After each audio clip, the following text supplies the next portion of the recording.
You're going to yell hello. You're going to greet me. You're going to go like this. Hello! Okay? We're going to start here, and then it's going to go a wave all the way across the room like that, okay? All right, let's give that a try. Starting here. Are you ready? You're my starters. 3, 2, 1. Hello. Beautiful. We're going to do that one more time. This time, I want you to greet me in any language other than English. Choose a hello that is not in English. If you don't know one, have a quick little chat with your neighbor. Oh, we got one? We got one? All right, let's do it again. Any language other than English, starting right here, and go.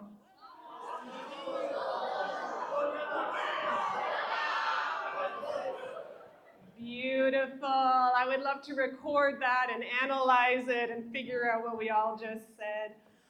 Before I continue, I want to add one more to your vocabulary. I want to acknowledge that we are here on the unceded territory of Chianu First Nation. And this is the land of the Clellam speakers and the Sanchapin speakers. I've been committing myself trying to learn some of the local Indigenous language. One of them is Sanchapin, and the greeting in Sanchapin is Aitsquechel. So can you repeat after me? Aitsquechel. Aitsquechel. Beautiful. And if you ever want to practice that, you can greet me with it just as someone to practice with, and I will always try to respond to you. So what we just showed is the reality that we're living in. We are living in a multilingual world. That's true around the globe, and then obviously it's true in our community, which is a microcosm, a mini version of the world. So today, what I'm here to talk to you about is the challenges and the opportunities of the reality of living in a multilingual world. As I do that, I want to make it UWC. So we're going to connect the ideas that I'm sharing to the values that brought you here, our values as UWC students. The first one is international and intercultural understanding. And we have here Lester B. Pearson. Lester B. Pearson was, I guess, the founding prime minister of our college. He's who our college is named after. And one of his famous quotes from his Nobel lecture was, "How can there be peace without people understanding each other? And how can this be if they do not know each other?" What I would like to add to that today is, and how can this be if they don't communicate with each other? If we're going to try to get to know each other, we need to communicate. And language is one of the main means that we use to communicate and get to know each other. Moving on to our celebration of difference, I want to take a moment to try to bring to light some of the diversity that's in this room. For this, I'm hoping that you all have a pen or a pencil, and hopefully on the way you grabbed a card. There are still some more cards down there, so you can grab one if you need one. And once you do, you'll be doing one of my favorite activities. If you're in one of my classes, you've done something similar. But this time, these ones are going to go in the cafeteria. This one goes community-wide. I'd like you to draw a representation of the languages that you speak. Now, listen carefully, because it might be slightly different than what I've asked you to do before. I'd like your name at the top. I'd like a country or countries that you consider home at the bottom. Then you're going to draw a big circle in the middle that represents your most confident language. So for me, I've drawn a big circle and I've labeled it English, and I've written hello because that is the greeting in English.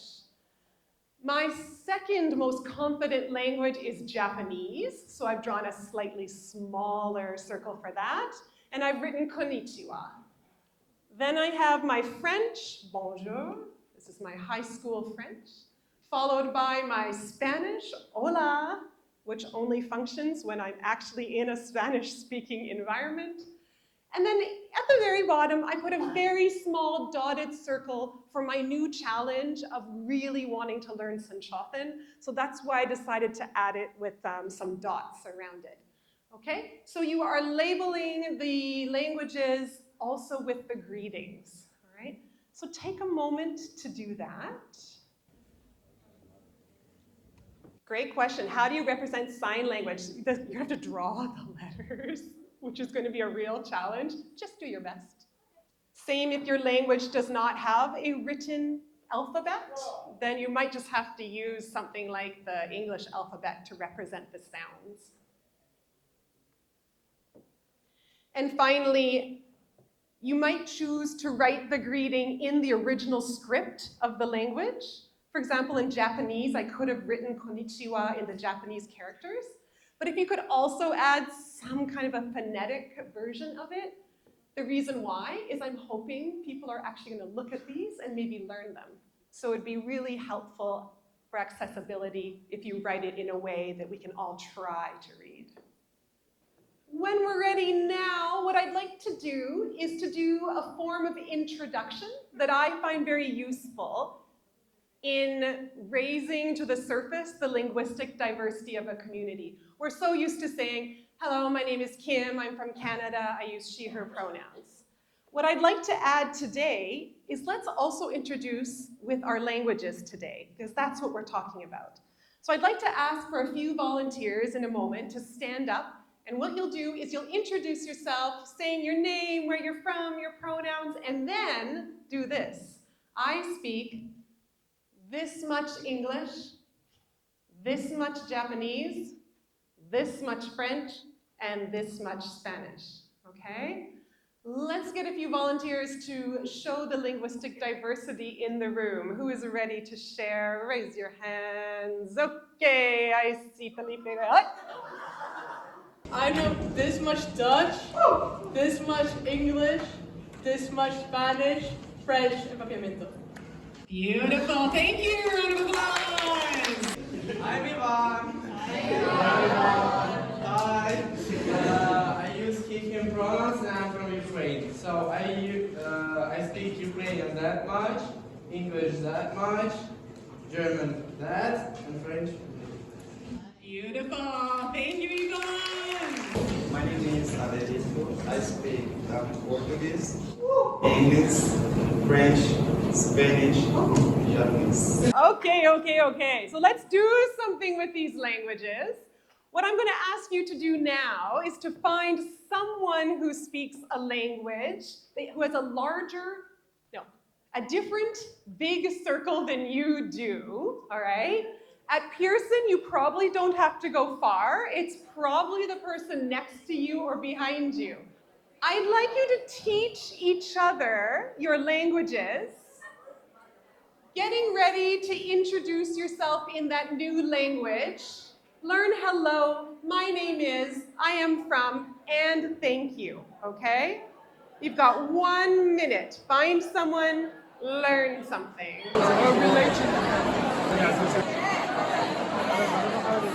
I'm looking for 3 brave volunteers who just learned something totally new. All right, I see a learner right here. Okay, I learned Serbian. And I remember Slavo is hello. Beautiful. Round of applause! We got first learner. I learned Chinese, guys. Ni hao, Wu Tao, Felipe, Bulai, Ti, Uruguay, Xie Xie. I'm Leah, I'm from Italy, and I learned Hindi. So, Namaste, mera naam Leah. Hi. Hey. My Italian se ho. I swear I knew it without reading before. It's very impressive. Round of applause, please. My name is Altair. I am from Kazakhstan and I learned Azerbaijanese. Menin adım Altair. Ben Kazakhstan'dan. Çok sağ ol. Awesome. Okay, I want you to remember this feeling, remember this energy, because what you just did And the excitement that you brought to it is, I believe, the solution to one of the major challenges I noticed in my research looking at multilingual communities across Canada and around the world. This was one of my research participants. His name is Owen. And one of the quotes that he shared with me is he said, "In all honesty, whenever I encounter someone who is like extremely ESL," and that means English as a second language. So he's coming from an Ontario setting where most of his friends spoke only English. And he's saying that when he came across people who were extremely ESL, I don't want to say avoid, but I do kind of avoid, or like hit that barrier. So what he was confessing to me was that here he is with his mostly monolingual, there's the little high school French, right? When he came across someone who, for example, was majority a Japanese speaker and with just a little bit of English, he felt like there was a barrier between them that led him to therefore avoid the conversation, okay? This is a problem all over the place because people are scared to interact with others who might be different from them, and they're just scared that it won't go well. That's what I found, is people are just scared that it won't go well. Where this is coming from, the research I was looking at, is something about identity. There's this quiet understanding that the native English speaker identity, no one ever says it, but a native English speaker identity has power. Another word for power is cultural capital. And the ESL identity, and I taught ESL in public schools in British Columbia, that identity does not hold a lot of power, so people try to avoid being connected with that identity. So if we do nothing, our communities end up looking like this. We end up with native English speakers or fluent English speakers having the louder voices in the community, being more seen, being more heard if we do nothing, right? And that's why we want to do something. My question that I ask is, what other identities are possible, right? Can we get away from native English speaker and ESL? Are there other identities that are possible? And as a teacher, I was asking, what can I do? What pedagogical approaches, that's teaching ways, can I use that will build more inclusive communities linguistically? I came across a framework people were using. They were actually using this for literacy, but I realized it works really well. It's looking at 4 things: diversity, access, power, and design. The first part is highlighting linguistic diversity, and that's what we just did, right? Just that simple idea of having everybody draw their languages and posting it in a visible place, it's a small act that creates that realization that, oh my goodness, all this diversity exists. If we don't do it, there's the risk that the community just seems like a monolingual English community. Everyone speaks English, and we don't share all the other resources that we have. Sharing linguistic resources is what you just did with your partner, right? So showing that curiosity to say, hey, teach me something, is a huge step to creating a much more interesting, inclusive community. And finally, sometimes we can create tasks where linguistic diversity is a resource. So for example, this was actually at Pearson College, I'm gonna say 7 years ago. It was on Peace Day, and out here in the lobby, I put speech bubbles with the names of the languages of everybody in the community at the bottom, and I said, go find your language and write peace in that language. And it became a task that we had to use the linguistic resources of the entire community to complete, right? So we're looking to create opportunities like that. And as we're doing that, we've got a new identity here, right? It's not about ESL, it's about being a speaker, a fluent, competent speaker of the many, many languages that are in this room. Because if we're only focused on the English circle on your cards, then yeah, it's true. Some people's English circles are bigger than others, and therefore that voice is going to be louder than others. But these little activities and this awareness of diversity remind us that that's not the only circle on the cards, right? Okay. However, celebrating diversity is not enough, right? So the next thing is the personal challenge of providing access to all. We want to make sure that everybody in this room is feeling as equally included in this community. So we need to think of ways to make sure everyone has access to every opportunity in what is an English-dominant institution, right? So we need to learn to communicate across linguistic barriers. To do that, we have to be willing to take communication risks. We need to change the way we might normally communicate to be more inclusive. So actually, these two students were actually here, not at Pearson College, but at the summer program that was here. And they actually got paired up for what has now become known as language buddies. It was the original language buddies I was researching what happens. So here was Owen, here was Yuki, put them together, and they had to figure out how to communicate. So today, I want to teach you a way to communicate without language at all. I'm going to teach you all a new language right now. This language is called Mooglish, all right? I can teach it to you right now because Mooglish only has one word. So if you could please repeat after me. Moo. Moo. Moo. Moo moo. All right, I am now going to give you a whole sentence in Mooglish. I'm going to have to put the mic down, but I promise to be loud.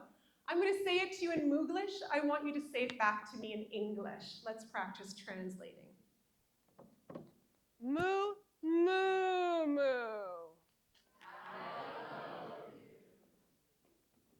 Beautiful. You are now fluent in yet another language. What's going to happen now is I'm going to ask you to find a partner, and this time I want you to arrange yourself so that out of your pair, only one person can see the screen. Because in a minute, I'm going to put 5 English sentences up here. And the person who can see the screen is going to say them in Mooglish. So they are going to be going moo moo moo moo moo moo moo. And then their partner is going to not see the screen and try to guess what they are saying. Okay? Find a partner, stand up when you're ready.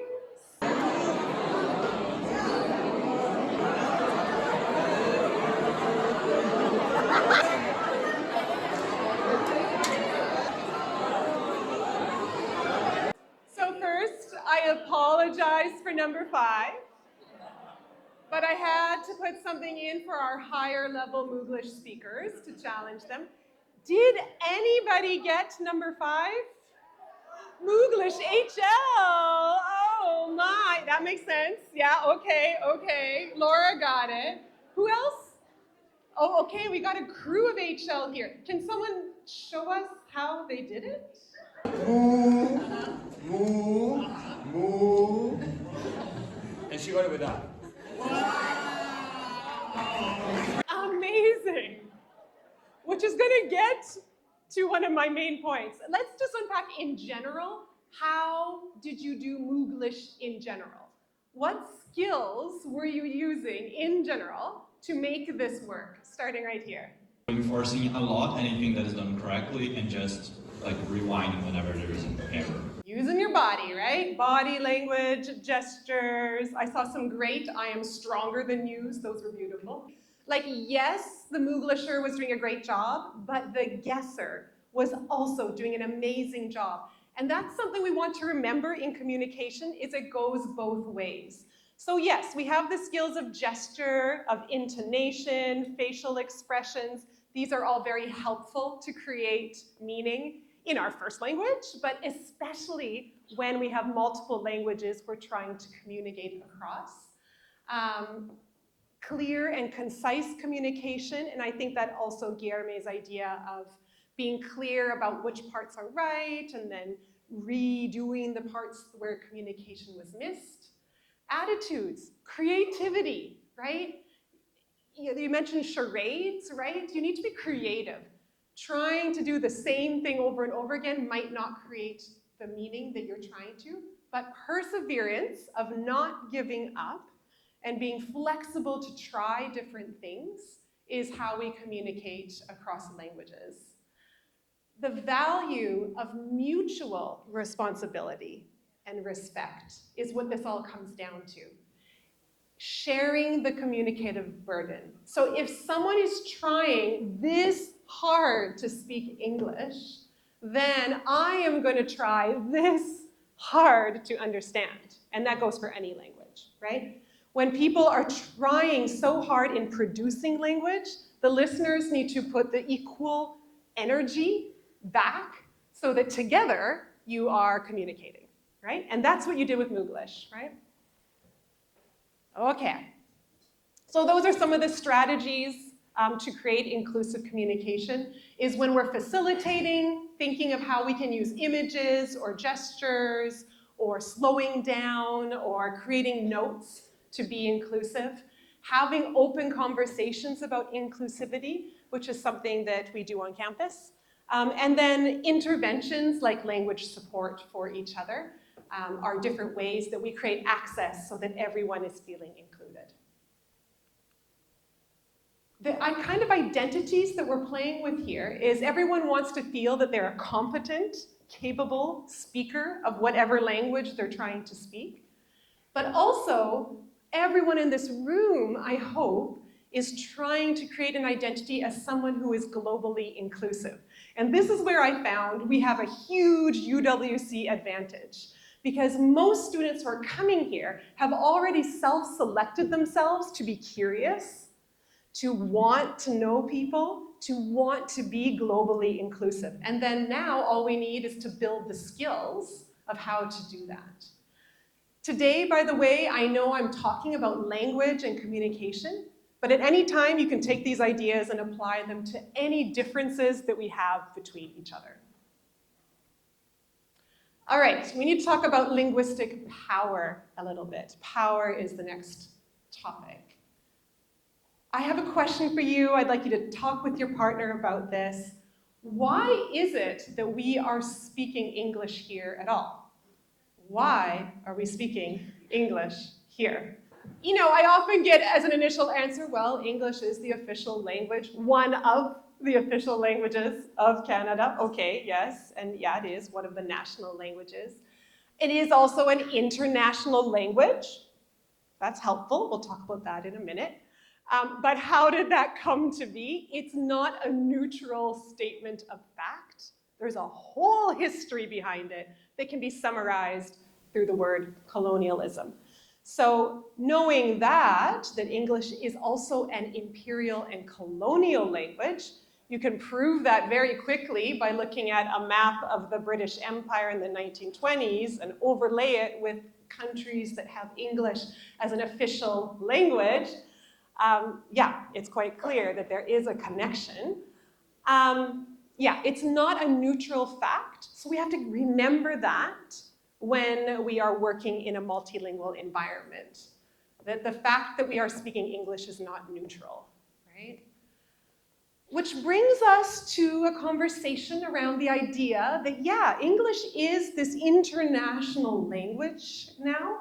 The fact that we can have a UWC where English does kind of bring us together shows that this is a fact and may be useful.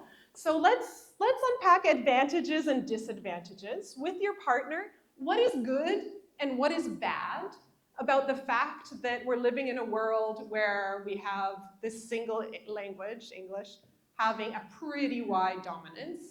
What's good about that? Anything at all? And what's bad about that? We spoke mostly about like the fact that the international language is English. Okay, yeah. And how that is good. because in comparison to a lot of other languages, English is reasonably easy to understand to a good enough level to be able to communicate with one another and to be able to build a sentence, even if you don't understand the genders fully correctly, etc. It's easy in comparison to many other languages. The fact that we have an international language at all, the fact that we are able to communicate with one another, so like relatively easy, simply like the fact that we don't have to go moo at everyone like and like mime everything, the fact that we actually can talk together like almost across the globe. It is nice always to share a language, simply because it allows for conversation that doesn't lose as much cultural context as trying to translate constantly between languages. And that was a really valuable thing to us, to be able to slowly adapt even to the community around Pearson that is English speaking. One more thought, and then we're going to get to something important, which is the bad. But yeah, that's where you want to go? Let's go there. All right, so what's bad? It enforces hierarchies that are oppressive sometimes. So for example, in my country, in Syria, if you speak English, it's really good. Like, it's seen as such a good thing, but if you don't speak English, it's almost less than. So not only does it enforce these existing hierarchies of socioeconomic inequality, but it also paints the people that are native and don't speak English as less than the people who speak English from the outside. Reduces the importance of another languages or the perception that those people have of their own language or of native languages, and makes it easier for those languages to die out, because why would I ever learn, I don't know, Sinchauken if I can communicate with very little people?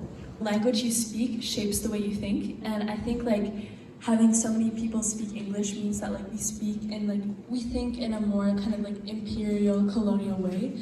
I remember Adriana taught us about this language. It was an indigenous language, and the way it worked, you were always thinking about different directions and different place. So I think it means that more people are thinking in the same way. Since it is a relatively simple language, sometimes you can lose a little nuance in your speaking. Especially because if you're a mother tongue in a language, you know what the right word to use is. Well, in English you're going to just have to use the easiest one, and sometimes there is only a very superficial, not always, but a lot of the times there is just not as much variety as other languages. But maybe it's just because I don't know enough. That gives inherent privilege to those from native English-speaking countries. If you grew up in America or the UK with it as a first language, you don't really have to bother learning another one, and you won't see any negative ramifications from that. More use as a working language. So for example, in a lot of international companies, they're using English as a primary language for work. This means that other languages only used in the daily scenarios. I want to give you a chance to now personalize all of this. You've just heard some voices talking about some of the problems of linguistic power and privilege. I'd like you to have a chance to think about what is the status of your first language, right? For me, it's English, so I can say my first language has this status of this global language, colonial language, right? I can acknowledge that and own that, right? But for other people in this room, you might have other things to say. Is your language dominant or non-dominant in your community? Is it used in education? Do you have the chance to go to school at all in your first language?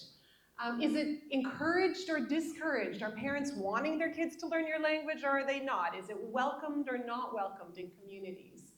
Is your language endangered? Is it at risk of disappearing? My first language is not Portuguese. My first language is Kimbundu. But because of colonialism, Portuguese, when they were colonized our country, they were so strict that nobody has to speak their own language. Just speak Portuguese. If you speak another language, they are gonna kill you. So in Angola, people under 40, they don't speak other language instead of Portuguese. Only the older moms, fathers and stuff. Sometimes I want to learn that language, but I'm kind of ashamed because if you speak that language, people, I want to see you don't study. Yeah. People that speak Kimbundu, are people that has no education like in the school, are people from village. So I feel ashamed speaking that language. That's one of the consequences. One of my first languages is Irish, which is technically an administered language. It's not dominant, but I speak it. So there is some education in Irish, generally like primary school, which is from age like 3 through to 11. So I get all my education in Irish up to then. So I'm one of the few that still speaks Irish. Depending on where you are, it can be very discouraged to speak it. It puts yourself in danger to speak Irish.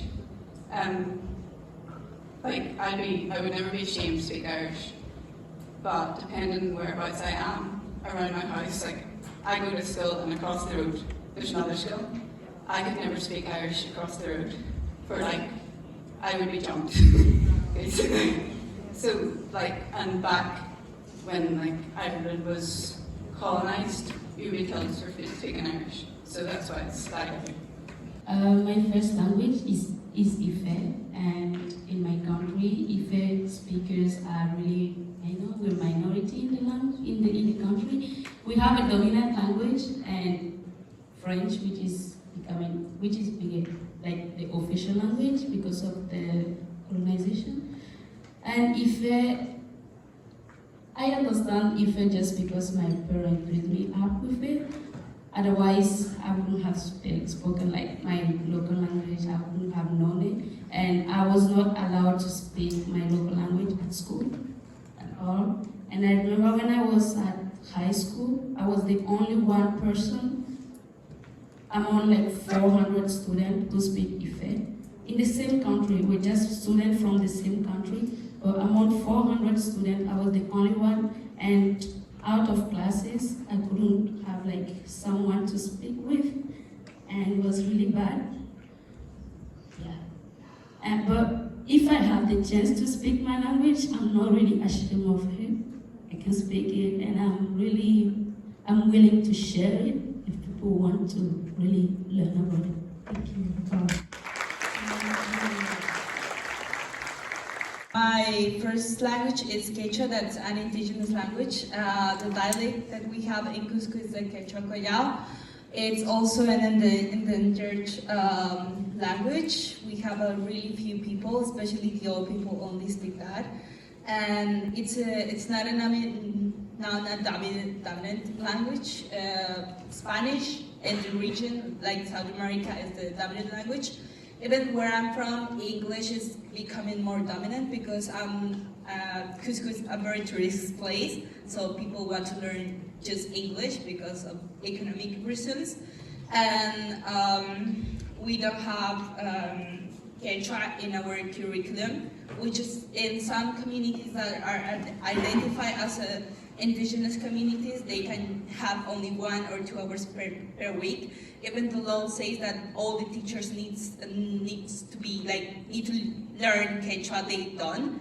And I sometimes for example, when I went to present our curriculum to the Ministry of Education in Peru, I was not allowed to speak in my language. And they told me that I need to speak in Spanish, but I will never feel ashamed of speak my language. Thank you for those who shared, and also just acknowledging there may be people who didn't share but who are feeling those same emotions around the loss and protection of their language. So this is why this is important, to use strategies for power, to have whole community discussions like this, giving space for narration of those past experiences. Because what we want to come out of Pearson with is a critical awareness of what's happening around the world. So allow each other to share these kinds of stories so that you get to know what's actually happening. You have your language card, flip it over. And can you write one idea you have of how to make Pearson a more linguistically inclusive space? Or some idea that has come out of the presentation of, we should do this. When you share out loud today, the rule is you must share your idea in a language that is not English first. After you get through that, then you can tell us in English. Vous pouvez apprendre une nouvelle langue parce que c'est le meilleur endroit pour en apprendre une. You can learn a new language because it's the best place to do it. Mon idée est d'intégrer l'anglais pendant une journée. My idea is to outlaw English for a day. All English speakers have to speak English. Aveam de gând să zic că am putea să facem mult mai multe dacă aveam și un fond mai structurată, precum ar introduce niște limbi la nivelul de ab initio, precum Materina. I was going to say that it would be very efficient if we managed to do this in a more structured environment as well, such as introducing more of the ab initio courses that have been at the college in the past, such as Mandarin ab initio, which I know a lot of people would likely enjoy. It would be nice to have some cultural, language sharing days, where people could explain the history of the language and maybe we could learn some new language. That's introduce ourselves, or if we're doing a talk, introduce the topic first in our main language and then translate. Yes, this is possible, right? So I offer you the idea of thinking of these ideas and strategies because you are leaders for change. Have fun playing with these ideas here, but know that you're practicing so that when you go somewhere else, you can bring these ideas. Because forget native English speaker ESL. These are the identities that we want to grow here. You are multilingual speakers. You are competent. You are globally inclusive. You are critically aware. You are linguistic leaders for change. And I just want to honor Owen. That was not his complete quote. He said, whenever I encounter someone who is extremely ESL, I don't want to say avoid, but I do kind of avoid or hit that barrier. But now I want to break that barrier. So I'm going to really try to break that wall of communication barrier and use my hands and my big smile. There you go. So, challenge for you, maybe learn to greet everyone in their own language. Thank you so much for your attention today.